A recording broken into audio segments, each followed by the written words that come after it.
তারাতান উখরা। রব্বুল আলামিন বলেন, দুনিয়ার মানুষেরা রে, তোমাদেরকে আমি আল্লাহ মাটি থেকে বানালাম, আবার তোমাদেরকে দুনিয়ার জমিনে মাটিতে রাখবো, আবার তোমাদেরকে মাটি থেকে উঠিয়ে কাল কিয়ামতের কোটে হাসরের ময়দানে যেই দিন ভাই ভাইরে বলে পরিচয় দেবে না, মা ছেলেরে বলে পরিচয় দেবে না, কন্যা সন্তানরে বলে পরিচয় দেবে না, ছেলে বাবারে বলে পরিচয় দেবে না, কেউ কাউকে বলে পরিচয় দেবে না, সবাই নফসি নফসি নফসি নফসি করবে। ওই নফসি নফসি আলামে আল্লাহ বলছেন, ওয়া ইলাইহি উনীব, দুনিয়ার জমিনে তোমরা আমার উপরে ভরসা করো, কারণ তোমরা যদি আমার উপরে ভরসা করো তাহলে কাল কিয়ামতের কোটে আমি আল্লাহ তোমাদেরকে আমি আল্লাহ বিনা হিসাবে আল্লাহর জান্নাতের মেহমান বানায়া দেব। নারে তাকবীর। আল্লাহ বলছে, তোমরা যদি আমার উপর ভরসা করো না তোমাদেরকে আমি জান্নাত দেব। তাই তো বিশ্বনবী সাল্লাল্লাহু আলাইহি সাল্লাম বলেন, قال يدخل الجنة من أمتي 70,000 بغير حساب। বিশ্বনবী সাল্লাল্লাহু আলাইহি সাল্লাম বলেন, দুনিয়ার মানুষেরা রে, কাল কিয়ামতের কোটে মুসিবতের দিনে যেই দিন জান্নাতি আর জাহান্নামীগুলিকে আলাদা করে দেওয়া হবে, জান্নাতীগুলি হবে আলাদা আর জাহান্নামীগুলি হবে আলাদা, জান্নাতি আর জাহান্নামীরা আলাদা আলাদা হয়ে যাবে, কেউ কাউকে বলে পরিচয় দেবে না। একটা নেকির জন্য বাবা ছেলেরে বলে পরিচয় দেবে না, ছেলে বাবারে বলে পরিচয় দেবে না, মা কন্যারে বলে পরিচয় দেবে না, কলিজার টুকরা মেয়েটা মা বলে পরিচয় দেবে না, যাকে দুনিয়ার জমিনে সব থেকে ভালোবাসতো কলিজার টুকরা নয়নের মনি নিজের স্ত্রী, যাকে সব থেকে ভালোবাসা ছিল মানুষ, সেই ভালোবাসার মানুষটা একটা নেকির জন্য যাবেন। ও আলাউদ্দিনের মা, ও আব্দুর রহমানের মা রে, দুনিয়ার জমিনে তুই আমার স্ত্রী ছিলি, তোর জন্য আমি কত কষ্ট করেছিলাম, কত আমি কষ্ট করেছিলাম, ও আমার স্ত্রী একটাই নেকি দিবি রে, তুই যদি আজকে হাসরের ময়দানে রে আমার একটা নেকি শুধুমাত্র দিয়ে দাও, আজকে হাসরের ময়দানে আমি আল্লাহর জান্নাতে চলে যাব।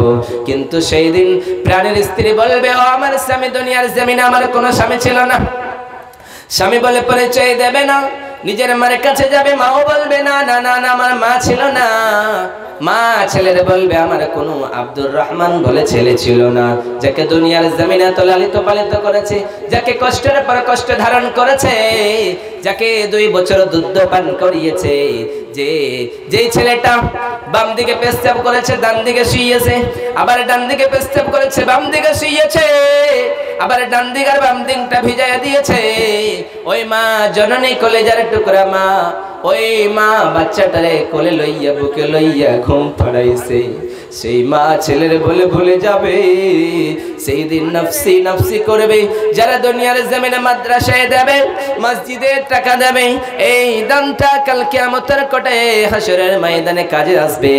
আর বিশ্বনবী বললেন, বিনা হিসাবে 70,000 মানুষকে আমি আল্লাহ জান্নাতে দিয়ে দেব। 70,000 মানুষকে বিনা হিসাবে জান্নাত দেওয়া হবে। তাদের মধ্যে বিশ্বনবী সাল্লাল্লাহু আলাইহি সাল্লাম বলেন, শোনো শোনো শোনো, প্রথম নাম্বার মানুষ হবে তারাই যারা কখনোই জাদুকরের কাছে যায় নাই, ঝাড়ফুঁক করে নাই। দ্বিতীয় নম্বর হবে তারা কখনো ভাগ্য নির্ণয়ন করে নাই, আমার নসিবে যা রয়েছে তাই হবে, কখনো জাদুকরের কাছে ভাগ্য নির্ণয়নকারীর কাছে গিয়ে নিজের হাতখানা দেখায় বলে, ও ভাই আমার জীবনের মরণ সমস্ত জিনিসগুলি দেখো। এবং তৃতীয় নম্বরে তারা এক আল্লাহর উপরেই ভরসা করেছে। তাই বিশ্বনবী বললেন, যারা ভরসা করবে 70,000 মানুষকে বিনা হিসাবে আল্লাহর জান্নাত দেওয়া হবে। দেখছেন, শুধুমাত্র এক আল্লাহর উপরে ভরসা করানোর কারণে কোনো চিন্তা নেই, কোনো অপমানিত নেই, কিছুই হবে না। শুধু আপনি আল্লাহর উপরে ভরসা করবেন, আপনার ভরসাটাই কামিয়াবি হয়ে যাবে, সফল হয়ে যাবে। আমরা জানি ইবনে আব্বাস রাদিয়াল্লাহু তাআলা আনহু বর্ণনা করেন, বিশ্বনবী সাল্লাল্লাহু আলাইহি সাল্লাম বলেছেন, যখন ইব্রাহিম আলাইহিস সালাতু ওয়াস সালামকে নমরুদ আগুনে ফেলার জন্য বলল, হায় রে নমরুদ ঈমান আনলো এক আল্লাহর উপরে, বারবার ইব্রাহিম এক আল্লাহর উপরে ঈমান আনতে পারে নাই কখনো নমরুদ, এবং ইব্রাহিম আলাইহিস সালাতু ওয়াস সালাম এক আল্লাহকে মেনে নিল রব বলে, এক আল্লাহ বলে যখন মানল, এক আল্লাহ বলে স্রষ্টা বলে যখন বিশ্বাস করে নিল, এবার নমরুদ বলে ও ইব্রাহিম তুমি কারে মানো, আমারে খোদা মানতে শুরু করে দাও। দুনিয়ার জমিনে আমি ছাড়া কেউ খোদা হয়ে যেতে পারে না রে ইব্রাহিম। তুমি আল্লাহর ইবাদত করতে পারো না, সেই আল্লাহকে তুমি মানতে পারো না, তুমি ঈমান ছেড়ে দাও। ইব্রাহিম বলে জীবন যাবে, ঈমান কখনোই দিতে আমি পারবো না।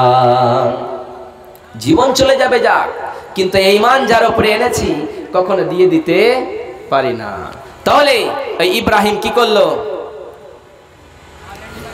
যে আমি ঈমান দিতে পারবো না। সাইয়েদনা ইব্রাহিম আলাইহিস সালাতু ওয়াস সালামকে আগুনে ফেলার জন্য জাল্লাদকে ডাকা হলো, যাও যাও যাও আগুনে ফেলে দাও। এবার আগুনে ফেলবে, এই সময় ইব্রাহিম আলাইহিস সালাতু ওয়াস সালাম আল্লাহর উপরে বললেন হাসবুনাল্লাহু ওয়া নি'মাল ওয়াকিল। রব্বুল আলামিন তুমি আমার জন্য যথেষ্ট, আর আমার ভালো মন্দ তুমিই বুঝবা। আমি আর কি কর্ম হবে, কেমন হবে, উত্তম হবে আল্লাহ, আমি আল্লাহ তোমার উপরে ভরসা করি। তুমি যা করবা ভালো করবা, যা করবা মন্দ করবা। আল্লাহ বলছেন ও আগুন তুমি আমার সৃষ্টি, তুমি কখনো অমান্য করবা না। ইব্রাহিমের একটা নোম পর্যন্ত, একটা পশম পর্যন্ত জ্বলতে হবে না। ওই ইব্রাহিম আলাইহিস সালাতু ওয়াস সালামকে আগুনে ফেলা হলো, কিন্তু সমস্ত আগুন জ্বলে গেল, লকড়ি জ্বলে গেল, দাও দাও দাও দাও করে আগুন জ্বলে। সবাই জ্বলে মনে করে ইব্রাহিম এবার চিরতরের মতো মনে হয় শেষ হয়ে গেল। কিন্তু আল্লাহ বলল গোলাম তোমরা কি মনে করো যারা আমি আল্লাহর উপরে ভরসা করবে তাকে এত জলদি এত তাড়াতাড়ি আমি হার মানিয়ে দেব? ও আল্লাহ আমার উপরে ভরসা করেছে, আমি আল্লাহ তার জন্য সাহায্য করা ওয়াজিব হয়ে গিয়েছে। আমি আল্লাহ ইব্রাহিমের বাঁচিয়ে নিলাম। ইব্রাহিম আলাইহিস সালাতু ওয়াস সালামকে বাঁচিয়েছে। সাইয়েদনা মুসা আলাইহিস সালাতু ওয়াস সালাম তার কওমকে নিয়ে পালাচ্ছে। এবার ফিরাউন তাড়া করছে। فلما ترى الجمعان قال أصحاب موسى إنا لمدركون। এবার যখন তারা পালাতে শুরু করলো, এবার মুসা আলাইহিস সালাতু ওয়াস সালামের যারা ঈমান এনেছিলেন তারা সবাই বললে মনে হয় শেষ, এবার মনে হয় আমাদের চলে যেতে হবে, ফিরাউন মনে হয় আমাদের শেষ করে দেবে। হায় রে দুনিয়ার জমিনে আর মনে হয় আমার ছেলের মুখ দেখতে পাবো না, আমার কন্যার মুখ দেখতে পাবো না, আমার স্ত্রীর মুখ দেখতে পাবো না। সেই সময় ক্বালা বাল্লা ইন্না মাইয়া রাব্বি সায়াহদিন। মুসা আলাইহিস সালাম বললে কখনোই নয়, আমি এক আল্লাহর উপরে ভরসা করেছি, আল্লাহ আমার জন্য সাহায্য করার জন্য ওয়াজিব হয়ে গিয়েছে, আল্লাহ আমাদের সাহায্য করবে। আল্লাহ ওহীর মাধ্যমে বললেন ফালাম্মা ফাওহাইনা ইলা মুসা নাদরিব বিআসাকাল বাহর। ও মুসা তোমার হাতে যে লাঠিখানা রয়েছে তুমি সমুদ্রের উপরে প্রহার করো। সঙ্গে সঙ্গে রাস্তা হয়ে গেল, ওই রাস্তা দিয়ে মুসা আলাইহিস সালাম পার হয়ে চলে গেলেন। তাহলে এক আল্লাহর উপরে ভরসা করানোর কারণে, এক আল্লাহকে মানানোর কারণে আল্লাহ বলছে মানুষের তুমি কোনো চিন্তা করো না, তোমার কোনো রকমের চিন্তা হয়ে যাবে না। তাহলে কোন রকমের চিন্তা হবে না, শুধুমাত্র তুমি এক আল্লাহর উপরে ভরসা করবা। আর আল্লাহর উপরে ভরসা করলে আল্লাহ সুবহানাহু ওয়া তাআলা বলছে আমি তোমাদেরকে খাওয়ার ব্যবস্থা করে দিই। মারিয়াম আলাইহিস সালাম জঙ্গলে চলে গেলেন, বাচ্চা প্রসব করলেন, খাবার নেই, দুধের স্তন থেকে দুধ হারিয়ে গেল। আল্লাহরে বললেন রব্বুল আলামিন তুমি আমারে বাচ্চা দিলা, খাবার কই পাইবা, খাবার কোথায় পাবো? আল্লাহ বললেন ও মারিয়াম তুমি খেজুর গাছের দিকে ইশারা করো, আমি আল্লাহ খাবার বন্দোবস্ত করে দেব। সঙ্গে সঙ্গে খেজুরের গাছের দিকে ইশারা করলেন, একটু ঝাঁকুনি দিলেন, সঙ্গে সঙ্গে পাকা পাকা খেজুর দুনিয়ার জমিনে পড়তে শুরু করলো।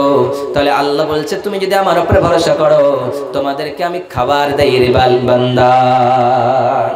তাহলে আমরা কি বুঝতে পারলাম? এক আল্লাহর উপরে ভরসা করতে হবে। সে আল্লাহ যে আল্লাহ আমাদেরকে বানিয়েছে সে আল্লাহ ছাড়া কারো উপরে ভরসা করা যাবে না। তাহলে আল্লাহ সুবহানাহু ওয়া তাআলা যে সমস্ত কথাগুলি বললাম আল্লাহ যেন আমাদেরকে মানার তৌফিক দান করেন। সকলে পড়ুন আল্লাহুম্মা আমিন। হাজারো ব্যথা বেদনার পরে ফিরে আসনি তুমি আপন ঘরে, দিনের আলো তুমি ছড়িয়ে দিতে চলে গেলে মদিনায় মক্কা ছেড়ে। হে রাসূল তোমাকে ভুলি আমি কেমন করে, হে রাসূল তোমাকে ভুলি আমি কেমন করে। খেয়ে না খেয়ে দিন প্রচারের কাজে নিজেকে দিয়েছ বিলিয়ে, তায়েফের কাফেরেরা চিনল না সে আলো, দুষ্ট ছেলেদের পিছু দিল লেলিয়ে। খেয়ে না খেয়ে দিন প্রচারের কাজে নিজেকে দিয়েছ বিলিয়ে, তায়েফের কাফেরেরা চিনল না সে আলো, দুষ্ট ছেলেদের পিছু দিল লেলিয়ে। পাথরের আঘাতে ক্ষত বিক্ষত হয়ে সারা শরীর থেকে রক্ত ঝরে। হে রাসূল তোমাকে ভুলি আমি কেমন করে, হাজারো ব্যথা বেদনার পরে ফিরে আসনি তুমি আপন ঘরে। দিনের আলো তুমি ছড়িয়ে দিতে চলে গেলে মদিনায় মক্কা ছেড়ে। হে রাসূল তোমাকে ভুলি আমি কেমন করে, হে রাসূল তোমাকে ভুলি আমি কেমন করে। আসসালামু আলাইকুম ওয়া রাহমাতুল্লাহি ওয়া বারাকাতুহু।